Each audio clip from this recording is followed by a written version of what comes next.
docteur Johanna. Donc là, c'est votre tour. Donc, Oui, bonjour. oui, bonjour. Donc, Johanna. Bonjour, bonjour docteur. Donc, Bonjour. Oui, donc, Emmanuel. oui.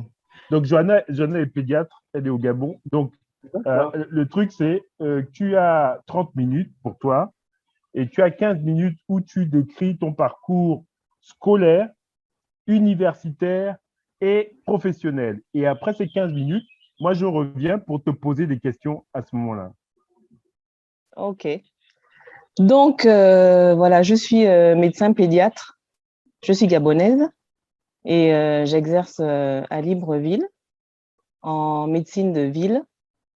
Donc, dans mon parcours scolaire, on va dire que j'ai passé un bac scientifique à 18 ans.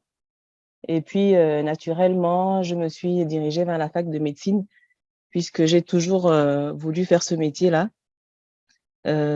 Donc, à l'époque, parce que, bon, je ne suis pas plus très jeune, à l'époque, au Gabon, parce que j'ai fait mes études de médecine au Gabon, c'était 7 années de médecine générale.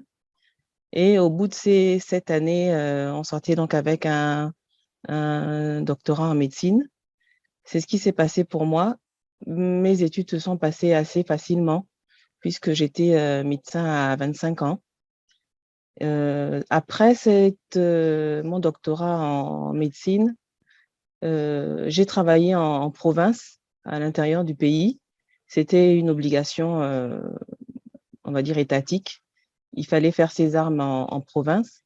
Donc, j'ai donc travaillé en province quelques années comme médecin généraliste. Et puis, j'ai eu envie de reprendre mes études pour préparer ma spécialité et devenir pédiatre. Donc, comment ça se passait à ce moment-là? On faisait les 2 premières années de spécialité à Libreville, au Gabon, et ensuite on partait en France. Et c'est ce que j'ai fait. Donc, j'ai fini ma spécialité en France à Montpellier, où j'ai exercé quelque temps. Et l'appel du pays m'a pris. Je suis donc revenue à Libreville, où j'exerce en tant que médecin libéral, donc en cabinet. Voilà, c'est un parcours classique de médecin. Voilà pour mon parcours. Et ça a été très bref. En fait, c'est toi qui as fait la présentation personnelle la plus rapide de toute l'histoire. Les études de médecine ne sont pas... Mhm. Elles sont Mhm. longues, mais elles ne sont pas difficiles à expliquer. Mais quel a été, parce que 7 ans d'études, c'est pas facile. Vous n'avez pas de concours pour entrer. Vous avez un concours pour entrer à l'école de médecine au Gabon? Non, il n'y a pas de concours. Il faut juste avoir un bac Des scientifique. scientifiques. Oui, à l'époque, c'était un bac D ou un bac C. Et Mhm. voilà, il n'y a pas de concours puisque bon, à ce moment-là, il n'y avait pas beaucoup d'étudiants aussi en médecine. Et donc, l'accès était très facile. D'accord. Ce qui n'est pas le cas en France, par exemple. Il y a un concours. Non, Oh, je ne sais ouais, il y a pas. un concours, ouais, il y a un Hein. concours. Et ensuite, il y a le numerus clausus au bout de la deuxième année. La première année déjà. Donc, c'est un entonnoir. Et en France, c'est 5 années d'études de médecine générale. Au bout des 5 ans, on passe le concours d'internat, qui est un concours méritant, c'est-à-dire que les premiers choisissent leur spécialité et puis les autres prendront ce qui restera. Donc, c'est D'accord. Mais beaucoup ça plus veut dire, difficile. Oui, est-ce que ça veut dire que je fais 5 ans d'études oui. et si je réussis pas le concours là, j'arrête tout? Est-ce que c'est ça? Non. Alors, ça a changé parce que il y a quelques années, je crois il y a 3 ou 4 ans de ça, je passe le concours, je ne l'ai pas, je suis médecin généraliste. Voilà, je ne D'accord. peux pas, je n'ai pas accès à la spécialité. Mais OK. maintenant, la médecine générale, le médecin généraliste aussi est considéré comme une spécialité. Donc, D'accord. certes, le médecin généraliste n'aura pas accès à la spécialité, mais il aura quand même un titre équivalent au médecin spécialiste. Ça, c'est quoi? C'est pour les salaires ou quoi? Ou c'est pour.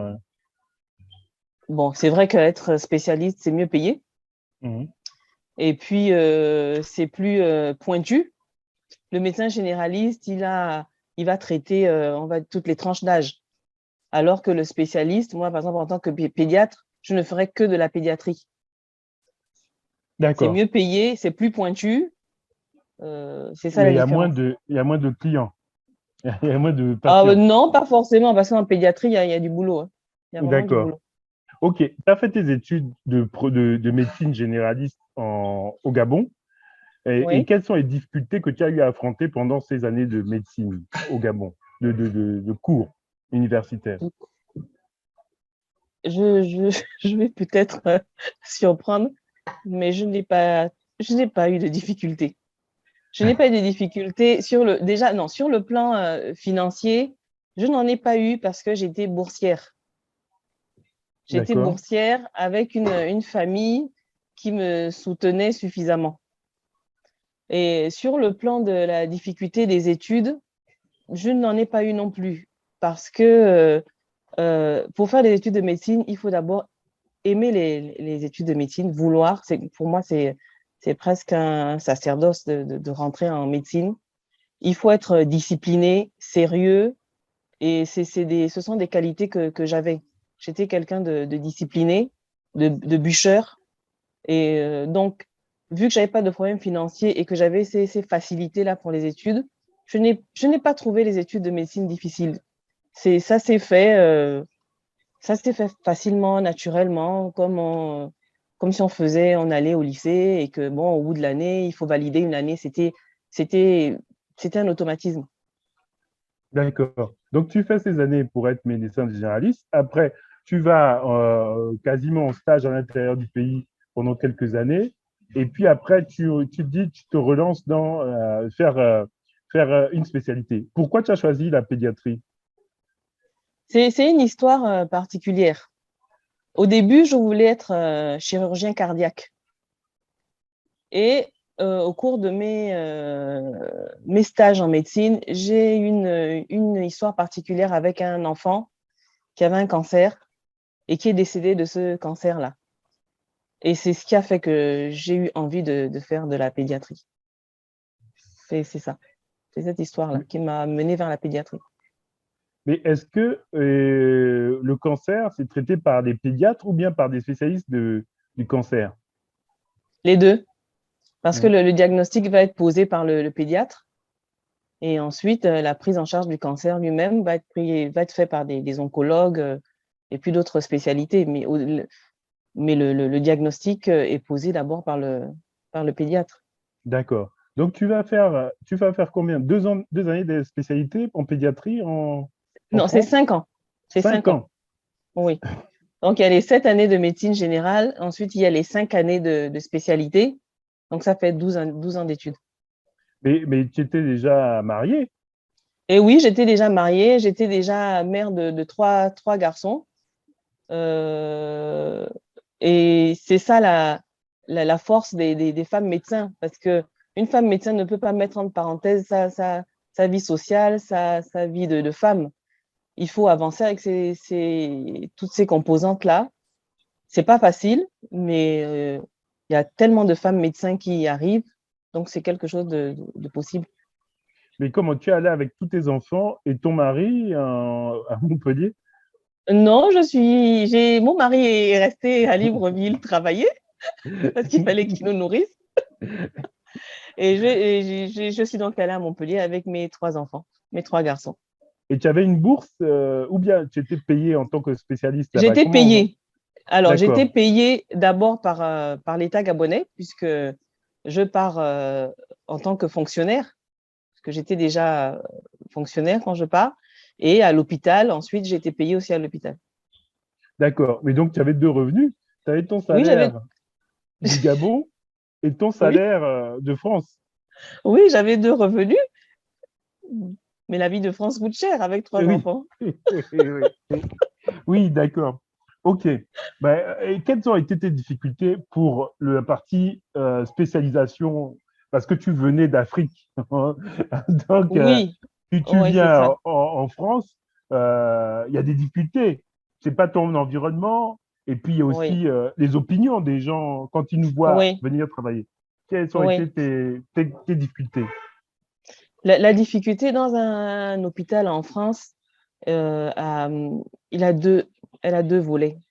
D'abord, c'est par rapport à nos collègues qui ont un a priori négatif sur les médecins qui viennent d'Afrique, parce qu'ils pensent qu'on n'est pas aussi bien formés qu'eux. Quelque part, c'est pas complètement faux, parce certes, on a de l'expérience sur le plan pratique, mais on n'est pas aussi bien formé qu'eux en ce qui concerne les technologies. Voilà, c'est surtout ça. Il y a aussi une autre difficulté, c'est par rapport au patient. Le patient, pour parler de la France, n'a pas confiance aux médecins africains, aux médecins arabes. En fait, en tant qu'Africains et Arabes, on doit travailler beaucoup plus que les autres pour faire nos preuves. Mais c'est vrai qu'une fois que les preuves sont faites, on est autant respecté qu'un médecin, entre guillemets, blanc. D'accord. Voilà, Donc, c'est ça. toi, tu as fait tes 5 années là-bas. Est-ce que tu avais la possibilité de rester là-bas? J'avais la possibilité de rester là-bas. Mais ça m'a tenté, effectivement. Mais au final, j'ai pris la décision de rentrer parce que d'abord, je suis une patriote. Et ensuite, j'estime que les médecins ont plus à faire en Afrique, en tout cas les médecins africains, ont plus à faire en Afrique qu'en Europe, surtout les pédiatres. Les pédiatres doivent exercer en Afrique parce que l'enfant, c'est le futur adulte. Si on ne prend pas en charge correctement nos enfants pour en faire de bons adultes sains, on condamne notre continent. C'est pour cette raison que je suis rentrée et je me sens beaucoup plus utile ici, en Afrique, que je ne l'étais en Europe, où c'est vrai, c'est une médecine de pointe, où on se sent vraiment très fort par rapport à la maladie, on se sent presque proche de Dieu, tellement on est capable de faire des choses. Mais en Afrique, avec les petits moyens qu'on a, on peut faire de grandes choses. Et c'est ici qu'il faut venir travailler pour sauver nos enfants et en faire de bons adultes. Mais qu'est-ce que tu dis à tous ces médecins africains qui partent et qui ne reviennent pas? C'est ça que tu dis, il faut être patriote et revenir, alors que quand Moi, ils je vont leur... revenir, ils vont pas Oui, avoir le salaire pour payer les non, études de leurs enfants ou non, c'est pas vrai. C'est pas vrai parce que moi, je suis médecin de ville, j'ai mon cabinet. Je ne serai pas riche, mais je vis très bien. Je peux payer les études de mes enfants qui ont fait des études à l'étranger sans bourse. C'est vrai, j'ai un époux qui travaille aussi et qui gagne correctement sa vie, mais on peut vivre de son art, vivre de la médecine en Afrique tout en faisant son métier et sans être obligé comment dire, euh, de rester en Europe. Voilà. On n'est pas obligé de rester en Europe pour bien vivre et pour exercer son métier de médecin en Afrique. d'accord. Est-ce que ça te manque pas tous les appareils technologiques qu'il y avait en Europe pour faire ton diagnostic, alors que là, tu dois avoir ton stéthoscope et puis ton expérience? Mais ça suffit. Ça suffit pour pouvoir poser des diagnostics. Ça suffit pour orienter les enfants vers les spécialistes qu'il faut. Ça suffit. Maintenant, quand on n'a pas les moyens, la technologie dans notre pays, on peut adresser ces enfants vers d'autres pays qui sont mieux équipés. Et puis peut-être que les politiques nationales, au bout d'un moment, vont mettre en place des technologies qui vont nous permettre de garder nos enfants sur place et de les soigner correctement. Mais si les médecins africains continuent de rester en Europe, on n'arrivera jamais à passer ces étapes-là. On restera toujours à l'étape de médecine de brousse, médecine de guerre, médecine d'Afrique. Il faut qu'il y ait des compétences pour faire bouger les choses. Et ces compétences-là, elles sont ailleurs où on n'a pas besoin on a besoin d'eux là-bas, mais on a plus besoin d'eux ici. D'accord. On parle de formation continue parce que c'est bien beau d'être spécialiste d'avoir une spécialité. Mais régulièrement, tu te formes encore? Oui, moi, j'ai la chance d'avoir les moyens, par mon travail, de partir tous les ans en France en congrès de pédiatrie. Bon, c'est vrai qu'avec le Covid, depuis le Covid, la dernière séance, enfin le dernier congrès qui a eu lieu là en 2022, s'est fait en visio. C'est pas la même chose, mais depuis que j'exerce, depuis que je suis rentrée à Libreville, tous les ans, je vais au congrès de pédiatrie au Palais des Congrès à Paris, qui se tient tous les ans en février. D'accord. Est-ce que tu as plus de 25 ans d'expérience en tant que médecin? Est-ce que tu as déjà eu une invitation à un congrès en Afrique? Non, jamais. Tu n'es jamais venu à Abidjan pour un congrès, d'accord. Mais est-ce que tu as connaissance d'un congrès possible en pédiatrie? Non, Est-ce que tu as été dans des congrès qui ne sont pas seulement francophones? non, Est-ce que tu as connaissance de ces congrès-là? non. J'ai pas le réseau, je n'ai pas l'information. D'accord. Peut-être que je ne l'ai pas cherché non plus. Est-ce que vous avez un ordre des pédiatres?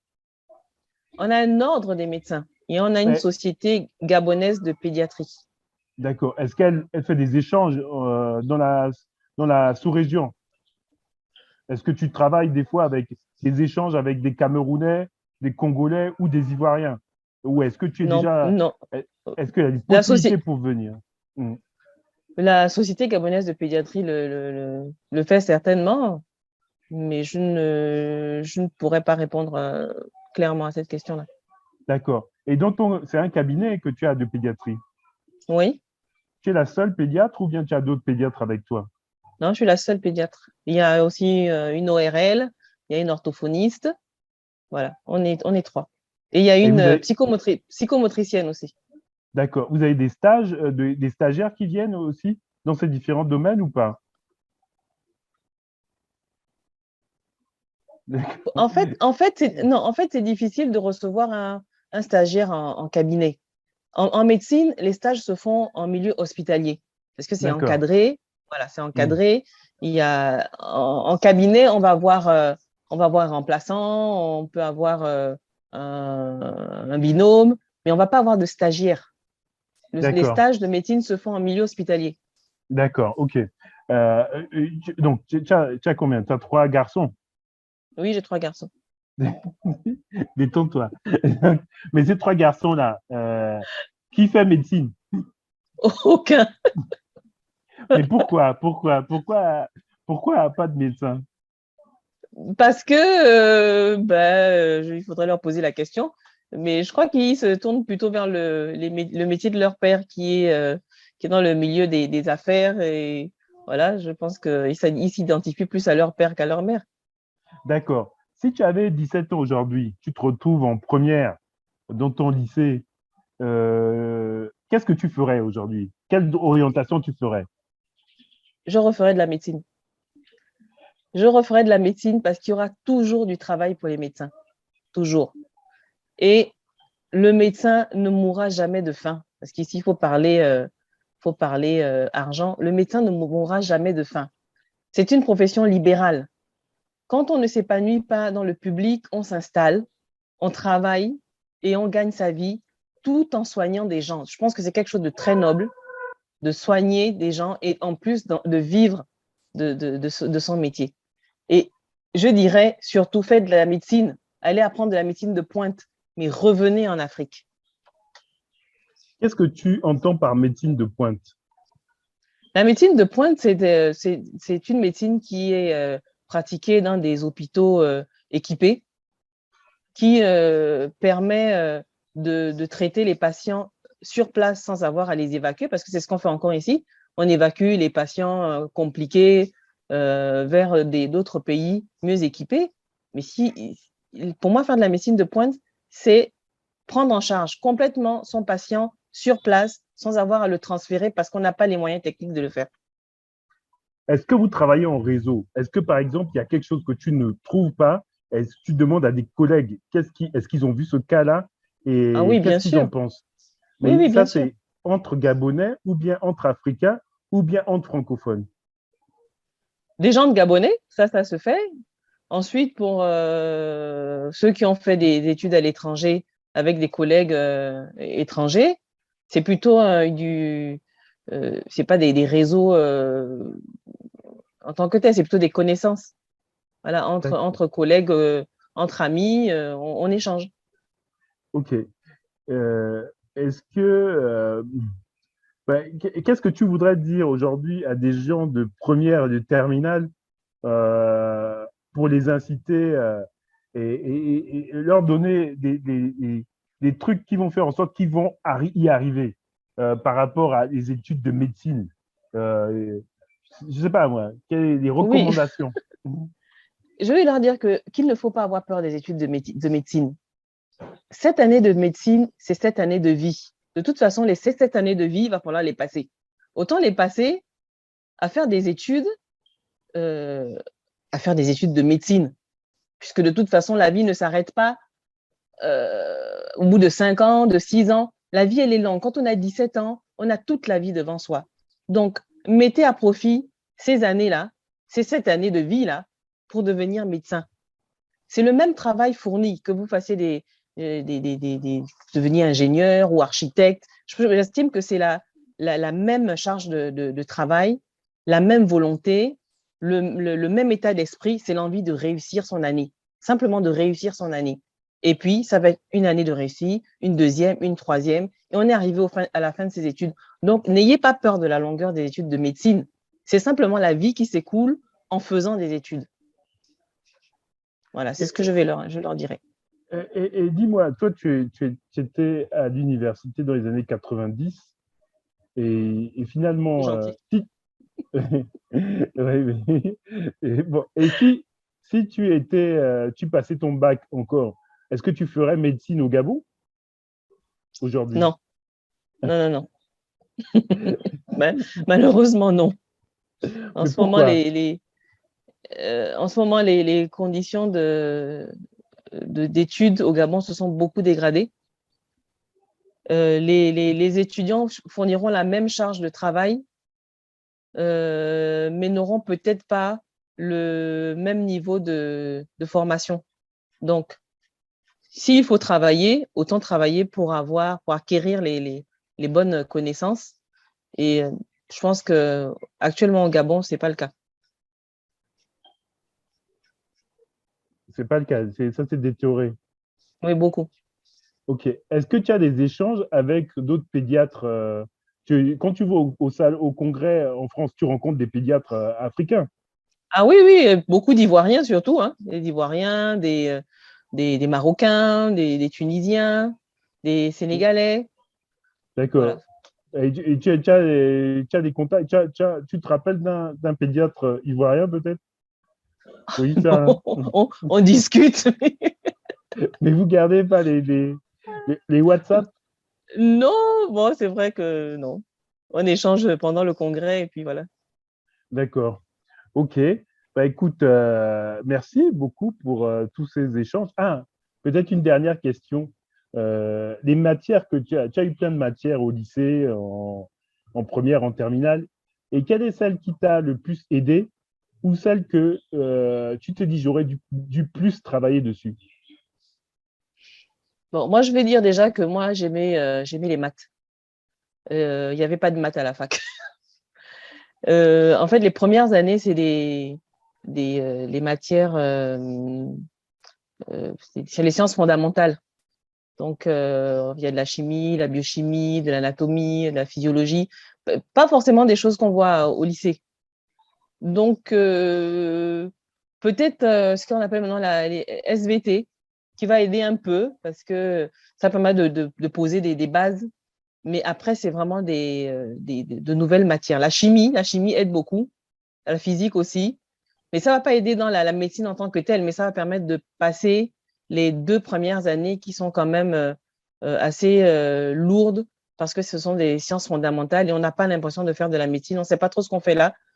C'est pas de la médecine, mais oui, pour ceux qui voudraient faire de la médecine, qu'ils soient bons en chimie et en physique, en SVT aussi. D'accord. Ok, docteur Joanna. Donc, Merci beaucoup pour le temps. Ça a été très compliqué. On devait se voir pour samedi et finalement, heureusement, on a pu se voir pour dimanche. Et Oui. tu es la dernière personne en fait qu'on interroge et c'est fini. Après, il n'y aura plus de conférence. Donc, c'est toi Ah qui oui. clôt c'est toi qui as le plus d'expérience. Hein. Je sais Je suis pas. la plus vieille aussi. Non, je dis pas ça. Je dis pas ça. C'est toi qui as le plus d'expérience. Ok, Oui. merci beaucoup. Et puis, on Mais, va faire des vidéos et puis on pourra vous retransmettre ça pour ceux qui n'ont pas pu participer. ok, ben, Voilà. je te remercie et bon week-end à tout le monde. Ok. Merci beaucoup à tous et puis bon fin de week-end. Merci, au revoir. Au revoir.